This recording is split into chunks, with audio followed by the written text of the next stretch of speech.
Hey everyone, and thanks again for tuning in to Nitro RCX. Today on this episode we're going to be installing the ESC. Our previous episode we installed that awesome Hobbywing 2000 kV 4074 motor into the Madbeast. It's already in here as you can see. And today we're going to be showing you guys how to throw in that 150 amp ESC. We're going to tear out the factory ready to run 80 amp and get that installed and get it all ready to go. So let's get to it, guys. Alright, so we're ready to do the swap. Let's go over the tools you'll need. You'll need a 17mm hex wrench, remove the wheels. 17mm hex wrench, I'm using an EXI one. Basically remove the wheels so you get a lot more room to get to the screws. Another thing I like to use is this. I have a DeWalt drill right here with the Phillips head. Makes working on it a lot faster. And of course we have our ESC right here. Hobbywing 150 amp XC run or Z run. And also double-sided tape. I believe Hobbywing does supply you with double-sided tape. Let's open up the box and see what we get. Program card right here for you to program the throttle range and any other parameters. Oh wow, they also give you two extra pinion gears if you want to use them. Lots of heat shrink and the double-sided tape and zip ties, which is really cool. You also have a CD to update your firmware or software on the ESC. You got your Hobbywing warranty card, bunch of stickers, manual, and all that good stuff. So I'm going to go ahead and remove the wheels and get this swap going.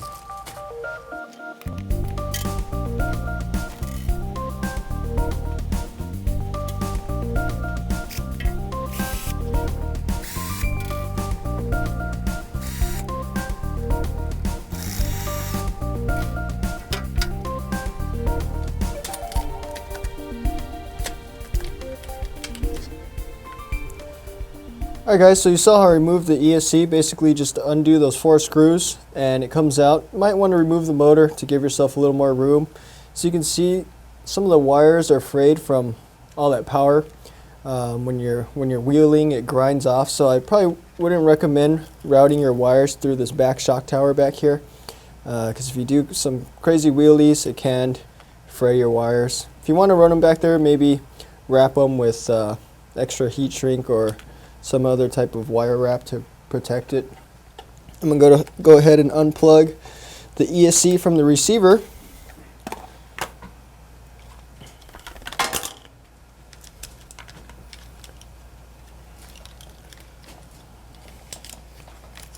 Get that out.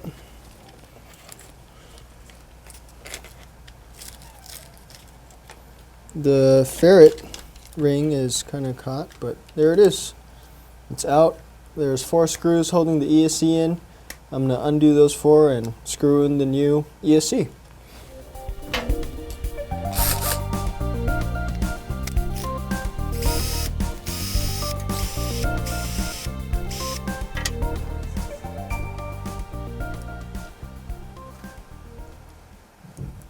It's still taped on, so I'm going to just pull it off.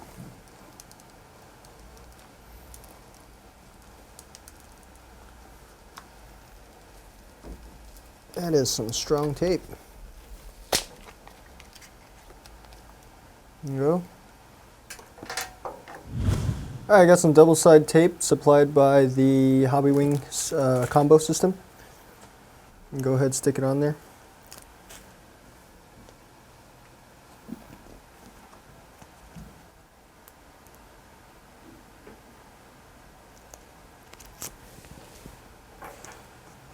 Alright, and go ahead and stick it on. You can choose not to use the tape if you don't want to,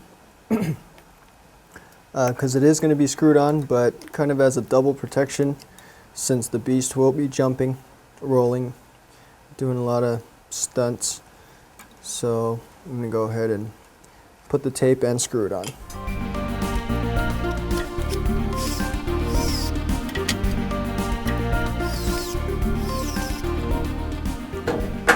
Alright.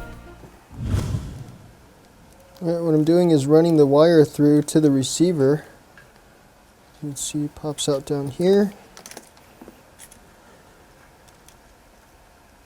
Just run it away from the spur gear. You definitely don't want it to get caught on the spur gear and get all torn up.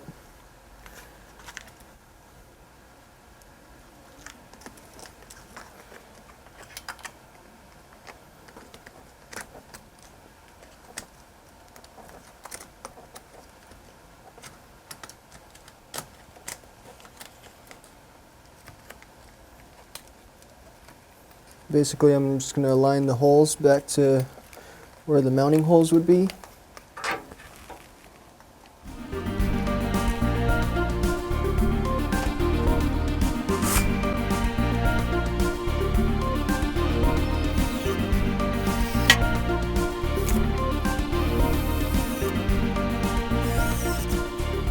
Alright, ESC's mounted in. I have it plugged into channel 2 on the receiver. Make sure that black wire is facing towards the outside of your receiver box.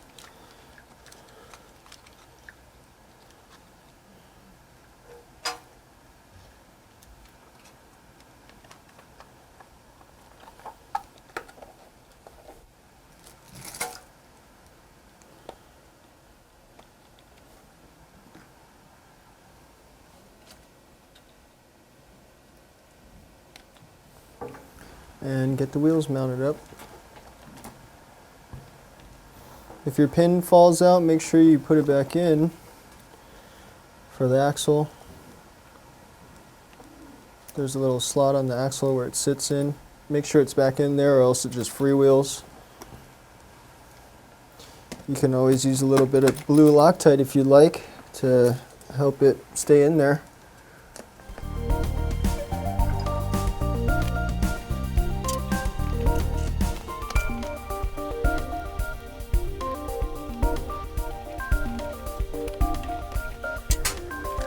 Alright, everything's mounted up. As I mentioned before, I'm probably not going to run the wires back throughout the shock tower because as you can see here, it does get a little grinded up if you run it without the body, and it can fray the wires. I'm just going to go ahead and plug it up like this. Cool thing about Hobbywing is that it's color coded. Just, you know, plug blue to blue, yellow to yellow, orange to orange.